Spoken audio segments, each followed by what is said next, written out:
mangan ya dhisik-dhisik karo Mas Samora. Tak kira nek iki padha mangan ya urut tuwa ngono ora. Gong nun. Kowe apaku le? Mbuh. Keplak ndiasmu lho ora. Iki ra guyon lho iki. Lah Gong, apa? Kowe apaku? Adike Mas Petruk. Kewajibane adi ning Kakang piye le? Dadi Kakang kudu manut ing reh perintahe adike budal nyelametne Ndara Janaka. Tarung jebul rompokku klampis ireng kene krawan satriya pepunjuling jagat betatane para umat. Nuwun sewu Gus Ndara Arjuna. Sarawuhipun kula ingkang abdi ngaturaken pambagi panakrami kunjuk wonten ngarsa paduka Ndara. Jagat Dewa Bathara ya jagat Mangestungkara. Iya Kyai Badranaya. Banget panarimaku dene semono sih kadarman sarta pakurmatan ingkang ndok paringake marang Janaka. Dasare wilujeng niskala niring sambika langgonku prapta ora liwat Arjuna tansah nyuwun sarta memuji marang Purbani Hyang Agung. Muga-muga Kyai Semar tansah pinaringan seger kuwarasan. Inggih Gus, inggih. Matur nuwun, mugi-mugi panjurung pandongamu bisa numusi. Mboten langkung monggo kula dherekaken lenggah ingkang kanthi merdikaning manah. Yo matur nuwun Kyai pangrasa ora kurang prayoga anggonku prapta. Nuwun sewu Den Ndara Dananjaya. Sarawuhipun wonten ing klampis ireng kula ingkang abdi punala wigaring ngaturaken sembah pangabekti tandha pengaji haji mawantu-wantu kunjuk lho. Yo Cakrawangsa wis ndak tampa gawe bomba ing rasa. Ora liwat pangestu Kumara Gagi Tampanana garing. Kurawelan anggen kula mundi tinampi tangan kula kalih mugi andadosaken jimating gesang kula. Monggo dipun prayogakaken anggenipun pinarak. Iya matur nuwun. Nuwun sewu Gus Ndara Dananjaya. Sarawuh paduka kula ingkang abdi pun kantong bolong Petruk ngaturaken sumungkeming pangabekti tandha pengaji haji. Punjuk wonten sahandhap pepada paduka Ndara Permadi. Iya Petruk wis ndak tampa gawe bombong ing pikir. Ora liwat pangestu Kumara Gagi Tampanana kantong bolong. Nun inggih Gurawalan anggen kula mundi. Kula tampi tangan kula kekalih. Kula petekaken wonten ing Jaja rumeketing Wardaya mewahan orah daging kayuanan paring pangestu saking paduka Ndara Arjuna. Mboten langkung monggo kula dherekaken lenggah ingkang kanthi merdika Den. Iya Petruk matur nuwun. Dereng dangu rawuhipun Ndara Arjuna wonten ing Karang Kadempel. Sarawuh paduka wonten ing mriki mboten langkung nuwun sewu pangestu kula mangtampani Gus. Ndara Janaka sarawuh ndika wonten ing Karang Kadempel mriki mboten langkung kula pun Bagong nuwun sewu pangestu kula mangtampani Ndara. Truk apa? Kok ora wangsulan Ndara Arjuna? Merga tembungmu iki kleru. Neng kene ngati-ati lho, Gong. Kene iki piyayi sing mumpuni ing bab basa, pinter ing bab sastra. Wiwit saka ngarep ngau nganti Bapak Semar, Bapak Lurah le paring dawuh runtute basane kaya ngono. Tur nuwun sewu, kene iki nggene piyayi-piyayi sing pinter, piyayi-piyayi sing ampuh. Mula kowe kudu sing ati-ati, sing teliti, sing setiti, omong sak omong kudu nganggo petung. Ora sembranan. Kowe nang kene iki dipangestoni dilenggahi karo Mbah Sutiya lho kowe iki. Kaget aku ngatasi daleme desa kaya ngene rumangsaku dalang putihe kaya Mbah Tiya tek reneng ya, Truk.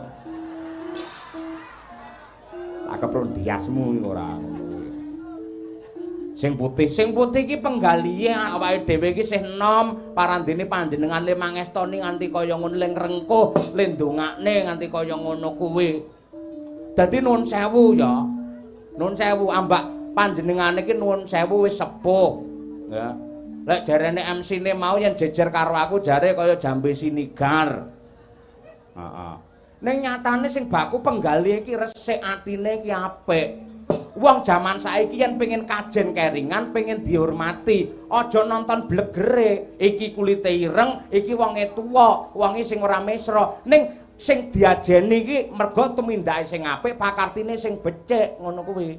Antarane njaba karo njero, raga karo ati, kuwi luwih penting atine tinimbang ragane, ngono. Masa? Apa wae, wis kaya gareng iki lho. Iki apa mbejaji? Mripate kira, tangane ceko, sikile gejik. Nadyan to wujute njaba ki ra mbejaji. Nek gandeng gareng ki jujur prasaja grapyak semana. Ning desane kono ya dadi dukuh deke. Masa? Ngono kuwi. Tandha bukti lamun to njaba karo njero luwih aji jerone. Eneng contone nek. Eneng. Apa? Sing ketok neng kene iki lak iki digelar budaya sindene sing doting celenu lak cacahe 6. Nggih mbuktekke sing njaba karo njero ki larang njero nuwun sewu. Jarik sing dienggo sinden kuwi lak nggene ning njaba. Iya. Terus, nah, regane jarik iki pira to? Pol-pole 300 nganti tekan 500. Pertanyaannya, jerone jarik apa entuk dituku 500? Ya ora oleh. Lah iya, kuwi minangka bukti lamun to antarane njaba karo njero, antarane raga karo ati, luwih penting atine ngono kuwi. Iya. Iki mah lho balik Ndara Janaka ki lho, kok iso ora gelem nampani pangestuku ki ketemu pirang perkara ngono lho. Sing ora nganggo tata krama, ora nganggo udanegara ki kowe. Kok iso? Kowe ngerti? Golongan utawa kasta kae. Kasta iki diperang dadi 4. Kasta iki padha karo tingkatan. Sing dhuwur dhewe kuwi kasta Brahmana, angka 2 kasta Ksatria, angka 3 kasta Wisya, angka 4 ya kuwi kasta Sudra. Sing dhuwur dhewe derajate iki kasta Brahmana. Kuwi golongane para pendhita resi, kiai, alim ulama, kuwi kasta Brahmana, tatarane dhuwur dhewe. Sak ngisore kasta Brahmana ya kuwi kasta Ksatria, kuwi golongane para satriya, klebu Ndara Janaka iki kastane satriya.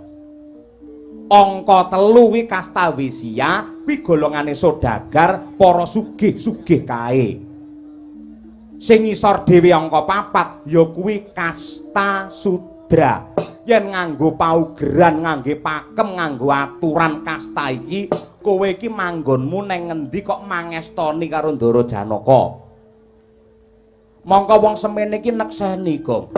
Kowe iki kasta Brahmana ya dudu, kasta Ksatria ya dudu, kasta Wisya ya dudu, kasta Sudra ya dudu. Merga kastamu iki kasta Kiria. Apa? Kiria. Lho, ing atase mung sak bagong kok iso mangestoni karo Ndara Janaka kuwi nalarmu dasarmu apa? Sik. Aku ora perlu ngangge paugeran kasta, nuwun sewu. Meksa tak bantah iki. Saiki ngene wae. Conto sing cetha wae. Upamane Begawan Abiyasa ketemu karo Ndara Janaka ning pertapan Saptawarga. Iya, terus? Nah, saiki Sang Abiyasa kuwi ning Janaka nyembah apa mangestoni? Mangestoni. Sebabe merga Sang Abiyasa ki lak mbahe Ndara Arjuna, eyange Ndara Janaka. Sebabe nggen umur luwih sepuh Begawan Wiyasa tinimbang Ndara Arjuna. Dewi Kunthi yen pethuk Ndara Janaka, Dewi Kunthi nyembah apa mangestoni? Mangestoni. Sebabe siji merga kuwi ibune, loro luwih sepuh Dewi Kunthi tinimbang Ndara Janaka. Nah, saiki balik Janaka karo Bagong. Aku tak takon, Bagong karo Janaka iki tuwek endi? Lho. Ya yen tuwek ya tuwek kowe. Nah iya, selain pancen tuwek aku tanpa beda kaya Begawan Wiyasa karo Dewi Kunti, gandeng Janaka karo Bagong tuwek Bagong. Apa aku salah? Aku sebagai orang tua mangestoni karo Ndara Janaka. Kleruku ngendi? Tudingan. Niat langening kalangguan aglar panda muncar.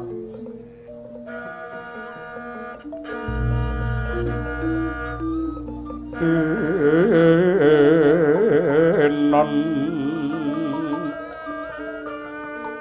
ler kakonang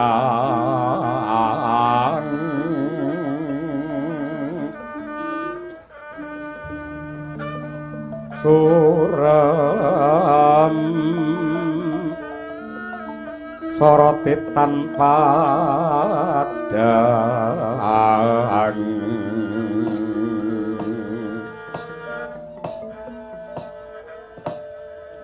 kawula nuwun sewu lepat tadah wadana mugi paduka kepareng paring pangapunten dumateng kula pun Janaka mboten langkung Ki Lurah Bagong kula pun Arjuna ngaturaken sembah pangabekti kunjuk wonten sahandhap pepada paduka Ki Lurah Bagong.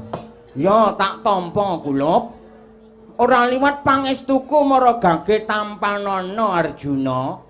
Inggih kula tampi mugi andadosaken jimat nyuwun pangapunten dene kula cumantaka kalian paduka kula nyuwun gunge samudra pangaksami. Ya ra masalah. Sepira luputmu tak ngapura. Iki ngene, bakale ana wahyu sing bakal tumurun ana ing negara Ngamarta, ya kuwi ingkang sinebut wahyu Linggo ora. Linggo ora. Ngerti aturan ora? Ngono kuwi sing isini bapakmu ngerti ora? Wong ora papan. Kowe mbiyen ki sing glowentah aku, sing ngukir jiwa ragamu ki aku. Aku rekoso nggih mulyake kowe. Kowe cilik tak gedhekke, gedhe tak pinterke, pinter tak benehne. Kudune iso njaga karo jenenge bapak. Kok iso mangestoni karo Ndara Janaka? Kowe ngisin-ngisini bapakmu. Kowe iki wis dewasa, kowe iki wis temata uripmu. Kudune kowe males karo kebecikane pakmu. Gandeng biyen aku rekoso nggih menakke kowe, saiki kudune diwalik. Kowe gandeng wis dewasa, kowe gentiya menakke karo Semar. Sik, kowe omong apa, Mar? Aku mau kon piye? Aku mau kon menakne kowe. Apa kurang leh ku menakne karo dapurmu? Lakon apa Bagong kok menakke Semar? Lho, nalika aku urung lair karo mbok kae ngopo ngono kae, Cah? Cengkik ngene ngopo? Aja ngono mainmu, Mar. Dapurmu anak wedhus. Yen ngono wedhuse kowe. Wis. Angger pethuk karo Pak ya mesti geger ngopo lho. Gus, pinarak ah. Mboten. Aku basa barang apa to pinarak. Kalih dipun sambi menika wonten jangan lombok ijo. Kula sing ngene niku angger teng mriki enten jangan lombok ijo terpedhese ora umum niku. Niku sing kula senengi teng mriki ngoten niku. Pinarak ingkang prayogi. Os mestine pantese padha.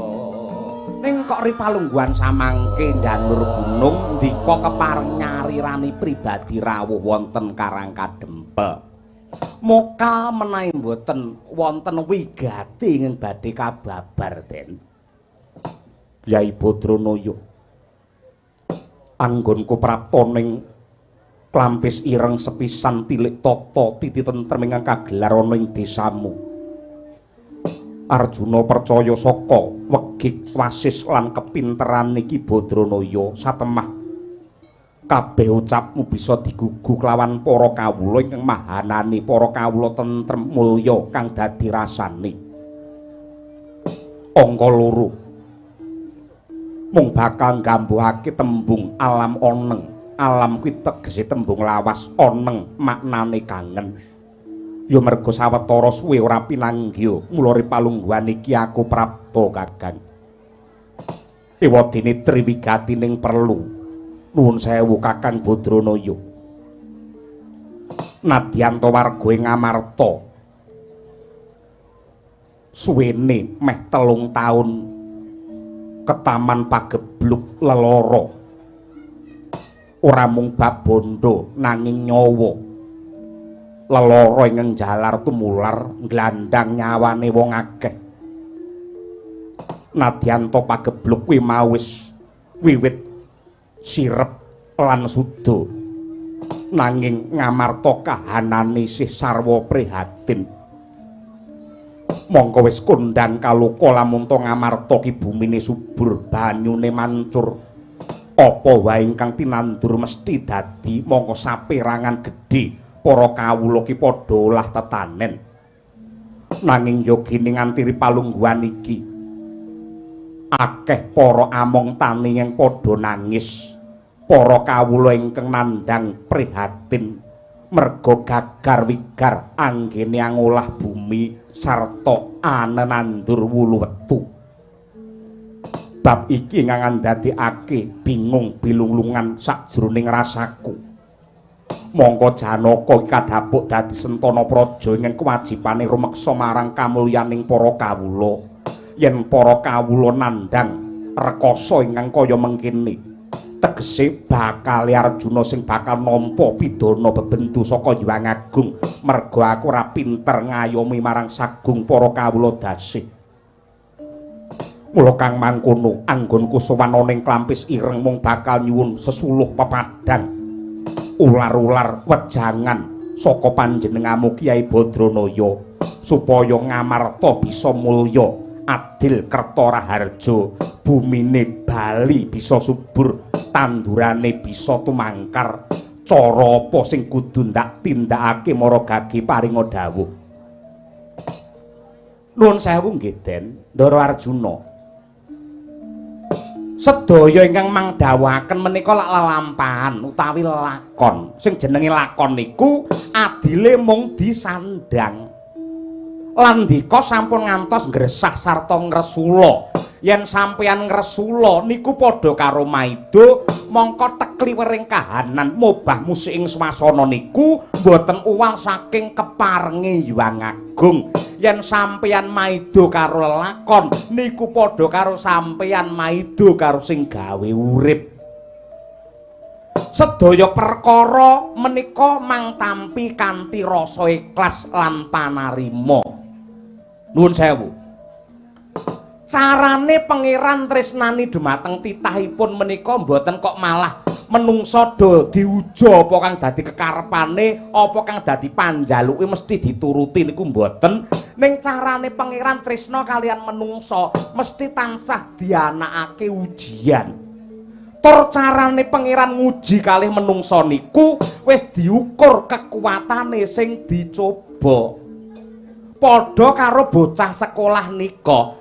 Cah sekolah nika pamane kelas 1 arep munggah kelas 2 niku kudu eneng ujian dhisik. Yen rampung anggene nindakake ujian bakale bisa munggah ana tataran sing luwih dhuwur. Niku mesti lho Den.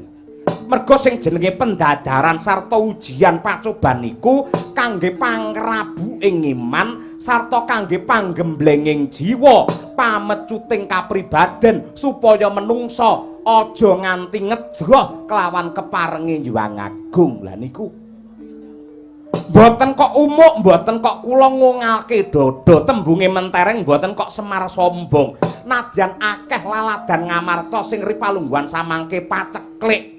Larang sandang kalian pangan, among tani ora iso nggarap bumi.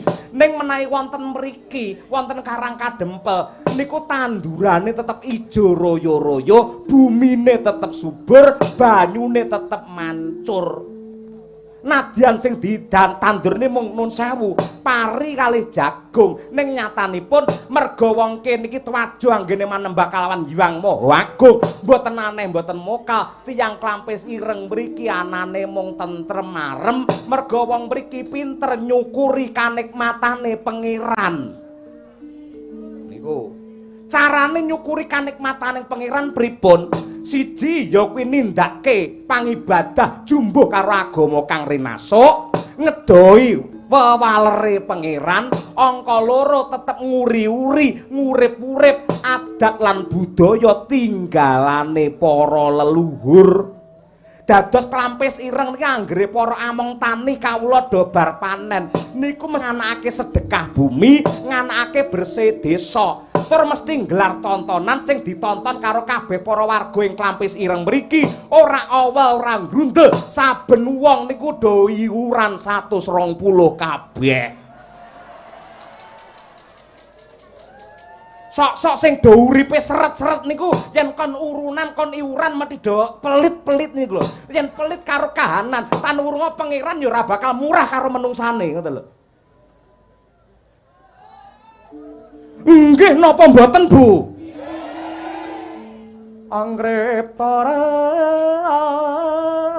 gane pangeran menika sampun paring dawuh ingkang senerat wonten ing Weda Suci. Sing intinipun sok sapa menungsa sing gelem nyukuri kanikmatane Gusti yekti bakal ditambahi ing reh nikmate. Kosok baline sok sapa menungsa sing ora gelem nyukuri kenikmatane pangeran yekti besok bakal nampa siksa sing perih sing bakal dirasake. Tiyang mriki niki pinter syukur. Pinter ngaturke panuwun kalian purbane Hyang Agung rinengga mawi endahe adat lan budaya. Budaya niku napa to, Den?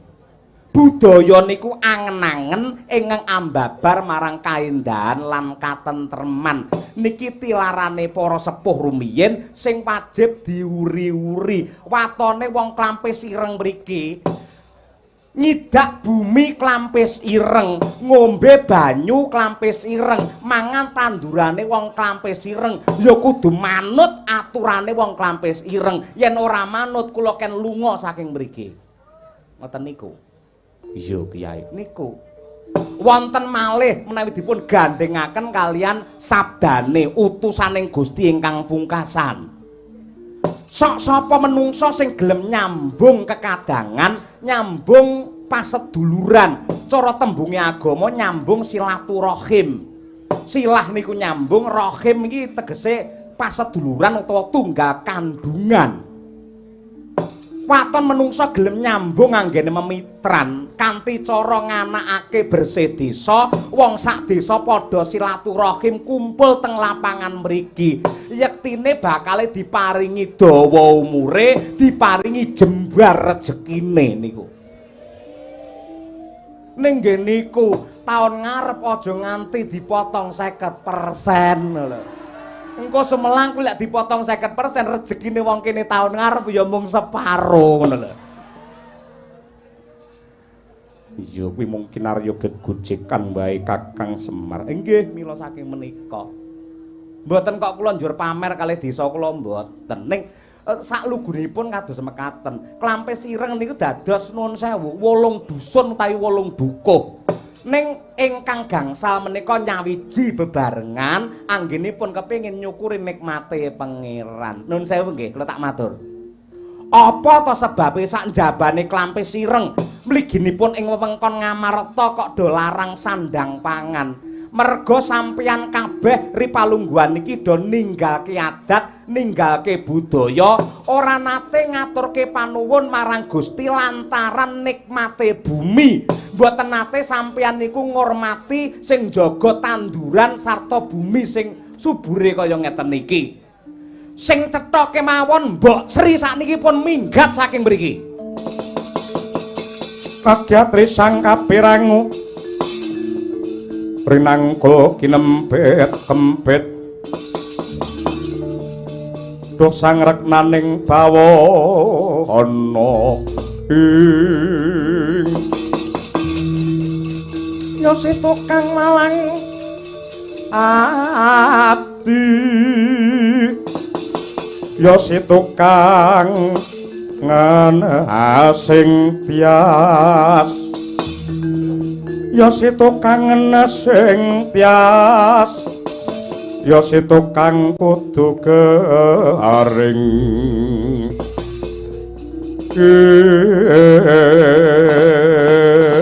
Dronoyo kaya sinamber gelap jantungku bareng keprungu dawuhmu lamun to simbuling kesuburan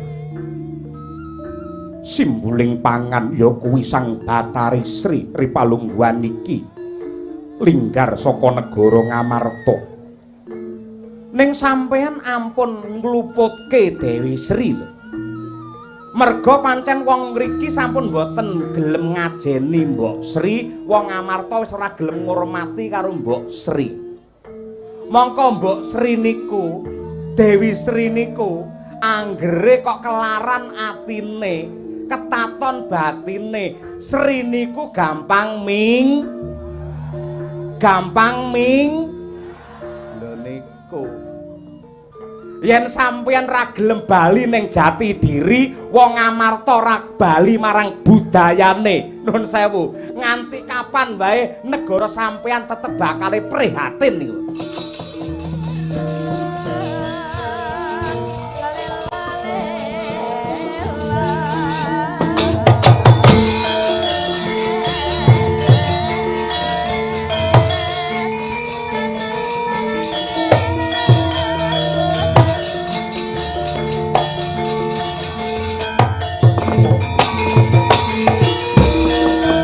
nyat langning kalang dwana klar pantamonsar tinon ler kekonang sorem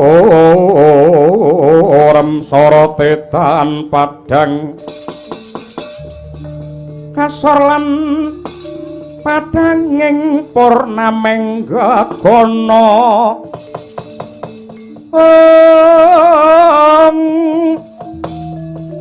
purnameng gegono dasare mong sokatiku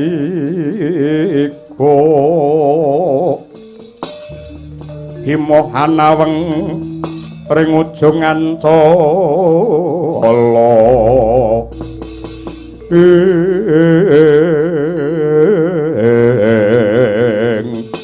ucap kacarita kaya mangkono dereng paripurna nggenya imba wacana wonten ing pendhapa padukuhan Karang Kadempa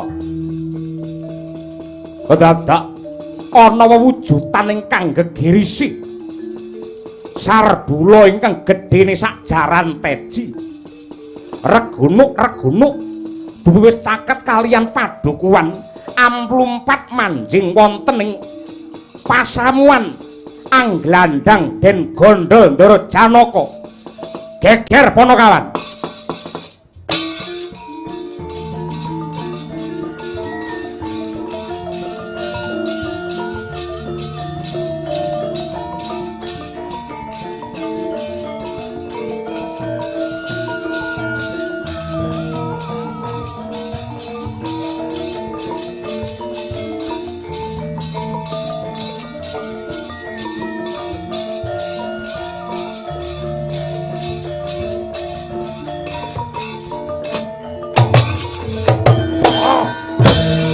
Gut dan Ndara Janaka dan ana wae Petra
Jing langit kelap-kelap katon lir gincanging alis risang maweh gandrung sabarang kadul wukir Pripun Bapak? Pripun iki, Pak? Wah, piye to, Pak? Lelakon kok ana-ana wae. Lagi jenak pinarak jagongan. Lagi iki aku tumen ning desa kene ana wujude macan sing gedene semono, Pak. Kowe kudu tanggung jawab lho, Pak. Kowe lurah nang kene. Mongko Ndara Janaka nang kene iki medhayah mertamu. Yen nganti lelakon iki engko dingerteni karo pepundhen Pandhawa liyane tan wurunga kowe sing dadi parang tutuwan. Mula kowe kudu tanggung jawab piye kangge ngudari lelakon iki. Kowe iki muni ngono ki ora keleru. Kowe do ngucap ngono ki apa ora luput? Mestine kowe lak ya ngerti, Semar iki wis jempo, aku ki wis reto, umurku wis semene akeh. Kowe dadi nom-noman Karang Kadempel, kowe dadi bocah nom ning Klampis Ireng, kudune kowe sing jumangkah, kowe sing kumrembyah, kowe sing makarti sakjroné ndaramu ketekan bebaya kaya ngene iki. Yen anggrana perkara mesti Semar sing ngrampungi, anggrana lakon aku sing kudu ngrampungi. Njur kapan lamu ketok labuh karo desamu? Aku ki ora urip terus, bakale aku ya mati. Tegese tanggung jawab katentreman tumrape desa kene iki ana pundakmu kabeh. Mongso kowe isamu gur maido karo ngrasani Semar kowe. Saiki ngene. Gareng, maju. Pripun Bapak? Kowe apaku? Anake Bapak Semar. Kewajibane anak ning bapak piye? Dadi anak kudu mbangun miturut ing reh perintahe Bapak. Ndak kongkon nyelametke Ndara Janaka sing digondol macan. Mangkat.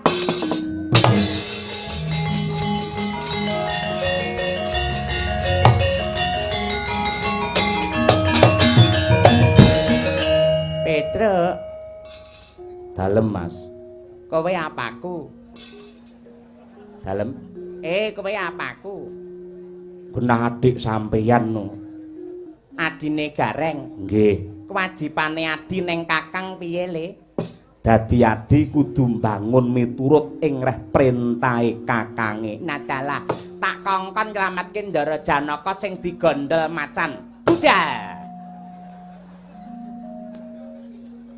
Gur ngono akeh tunggale ora. Kowe apaku? Aku sik ya nyuk ora. Aku sik ora disi-disian to. Ora, padane mangan ya disi-disian rumah samora. Tak kira nek iki padha mangan ya urut tuwa ngono ora. Gong Nun. kowe apaku le? Mbuh.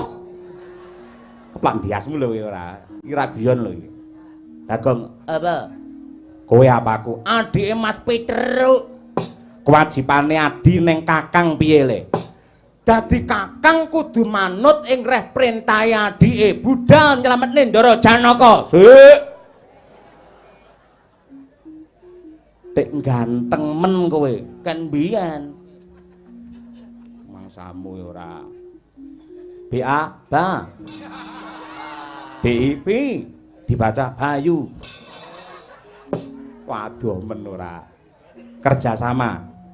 Kerjasama piye? Iki antarane ponokawan papat, mesti ora enek sing wani yen musuh macan gedene semono. Ah iya to. Lah terus Mula kudu nganggo srana, nganggo piranti. carane Yen aku engko awakku sak kujur iki gatelen, mesti aku ora bisa wedi karo apa wae lan ora wedi karo sapa wae. njur carane men kowe gatelen Neng Buritan kono Tegalan golek kowe godhong kemaduh. hah Godhong kemaduh. nggih apa Wis ta golekno, engko blonyohno ning awakku. Yen aku engko wis gatelen tenan, aku wani gelut karo macan. oke siap laksanakan. Dan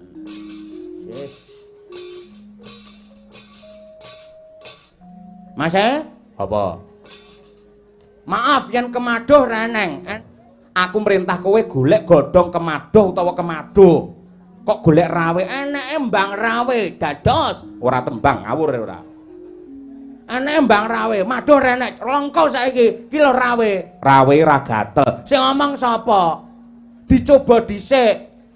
Lek nggak sajae ora mandi uang kembali ngono. Kandhani rawe ora gatel. Wis tak aja omong ae. Kowe iki urung nyoba maido. Iki kasihate ampuhe padha karo Idan Dayak iki padha ngono. Rasane dhisik. Bocah kongkon ra cetha domengi rawe ora gatel. Sing gatel iki kemaduh. Kandhane golek kemaduh malah rawe. Rawe ora gatel malah golek rawe ora. Gobloke ora umum. Kon golek kemaduh rawe jane gerang gobloke ora umum. Rasa cerewet ngono ngisik cerewet ora. Piye? Wis wiwit panas awakku. Panas. Tegese Wani aku. Ning kowe aja meneng ae. Bareng. ya beres, aja kuwatir.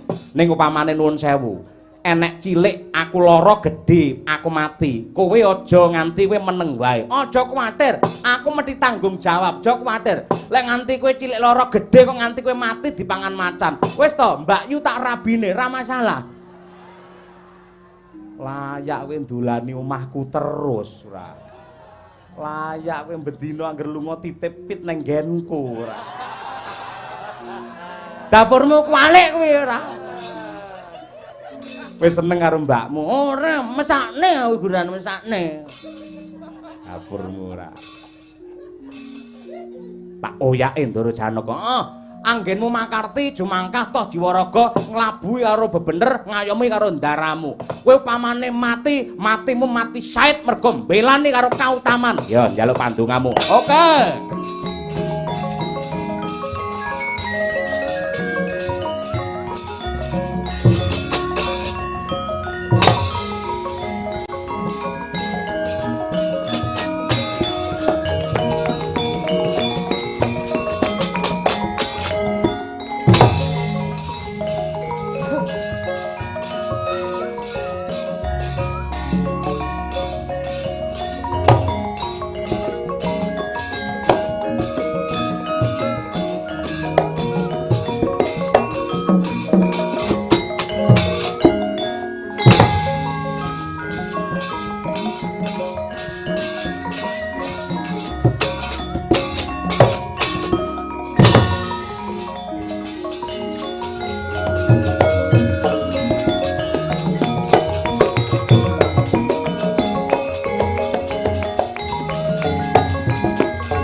Bagan!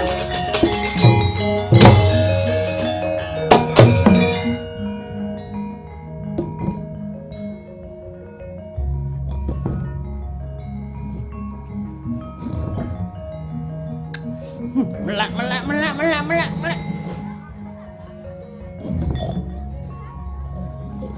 Iki piye to bareng ning Srewedari kok ngantukan iki. Melak.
Selamat nggih, Dan.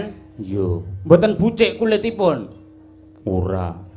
Mboten berdarah nggih. Ora, Bagong. Syukur.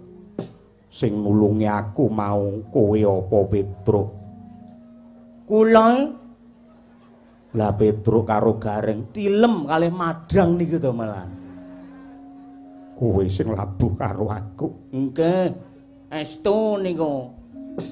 Tegese kowe iki pancen panakawan abdi sing pinter gawe mareme Janaka.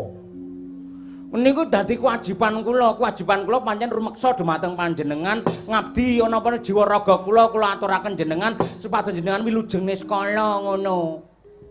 Iya, gandeng wis gedhe labuhmu kelawan Janaka. Iki ana dhuwit 100.000 tampanono. Rasa ngene iki nyapa lho. Aku ikhlas lahir batin minangka tandha tarima kasihku marang kowe. Mboten estu, mboten lek 100, lek 500 purun lho. Nyo. Jiro lupatmu. Abing-abing ini. Waterne lho ya. Muga-muga lemah teles gusti sing males. Syukur Den, syukur. Mboten napa-napa ta, Gus? Ora mergo linulungi Bagong. Non? Mergo pitulungane Bagong aku kalih saka Sambikala. Bagong. Iya, sing ratata ki kowe malah turu jare. Sing sanjang sinten? Bagong. Dheweke banjur tak wenehi dhuwit. Oh, menus tenan kowe. Yo, nyapa to, Truk? Kowe mitnah karo aku to. Sing nulungi Ndara Janaka sapa? Kowe. Lah kok jare Ndara Janaka awakmu? Ora kok omong ngene, Petruk kalih kula mung bantu Petruk ngono. Kowe aja ngelek-ngelek kancane ning ngarepe Ndara, ora pantes ngono kuwi. Sangone dhuwit pira kowe? Hah? Karo Ndara Janaka diparingi dhuwit pira? 100. 50 eding. Oke, 50 eding. Nggih, atur nuwun Den. Dadi ngoten iki adil. Dadi pamanen jenengan lak paring wujudipun arta kalian Bagong. Iya. Sakniki didum kalih, gandeng jenengan le maringi niku mung ngene lho Truk masalahe. Duwe aja dirembug Ndara Janaka ikhlas lahir batin. Ya Den ya. Iya. Ora usah dirembug. Kaya wong iki lho, wong weweh kae tangane tengken menehi sing kiwa aja nganti rero. Ya Gus ya. Iya. Nah kuwi mula aja dirembug dhuwit saru ngono kuwi. Iya Petruk. Sing gedhe pangapuramu aku ora bisa menehi dhuwit akeh. Ya mung dhuwit sing jumlahe. Masalahe ngeten lho Den. Ngoten niku aja dirembung sampean satriya lanange jagat lan turing madya padha. Mosok ning kene karo Panakawan ngrebug duwe saru. Ngreget-ngregeti tah lan sekedhikipun ning waten jenengan ikhlas kula tampi nadyan tok arta ingkang jumlahipun. Masalahe ngene lho. Truk kene lho, ayo lunga Truk, ayo Truk. Wele ra tak jak lunga suwi-suwi mbukak wadiku kowe ora. Sardula ora minggat tibani jemparing tatas janggamu.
Sampeyan sinten, Om? Bong ilahe ngawik namastu namasidon. Jeneng kita lak Bagong. Nggih. Jenengan sinten? Sumuke kaya ngene kok jaketan iki lho.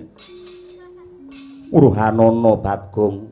Ulun niki dewa saka Kahyangan Salendra Bawana dene bebisik ulun Bathara Indra. Sinten?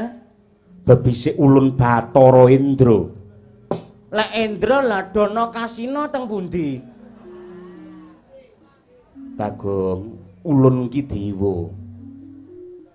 Jeneng kita matura kelawan bendara kita Arjuna lamun ta ulun rawuh. Ulun? Iya. Goleki kita. Ulun goleki bendara kita Arjuna. Tak timbali bendara kita kinen ngadhep ana ngarsa ulun. Ulun karo kita. Ndaramu aturana rene. Ulun rawuh bendara kita supaya ngadhep ana ngarsa ulun. Oh nggih. Gus, apa Bagong? kita digoleki ulun. Kita iki ulun rawuh. Kita ditimbali ulun kinen ngadhep ana ngarsa ulun. Lambimu kira cethuk. Ora cetha piye to? Lek anu to golek ulun to? Ora ngono, maknane bendara kita Janaka. Jeneng kita matura karo bendara kita lamun ta ulun rawuh. Lah iya ulun rawuh golek kita to? Tegese ulun piye to? Ulun rawuh bendara kita. Ayo ulun kita. Jeneng kita Mboya Mudeng. Nyapa mboya iki? Mboya ki ora. Mboya? Ora. Ulun. Aku. Kita. Kowe. Mboya. Ora. Lek bojoku mboya mbayi, Kono ndaramu kok aturana rene. Gus, sampean ngayal to. Kita digoleki ulun. Engko kita karo ulun ulun-ulunan. Supaya bojo kita mboya mbayi. Goblok ora senengane. Oh. Ndara Bathara Indra. Iya. Bagong ra mudeng ae. Ah, cah kucul kok dikongkon ngono. Gus, opo? Niku lho Bathara Indra rawuh mriki.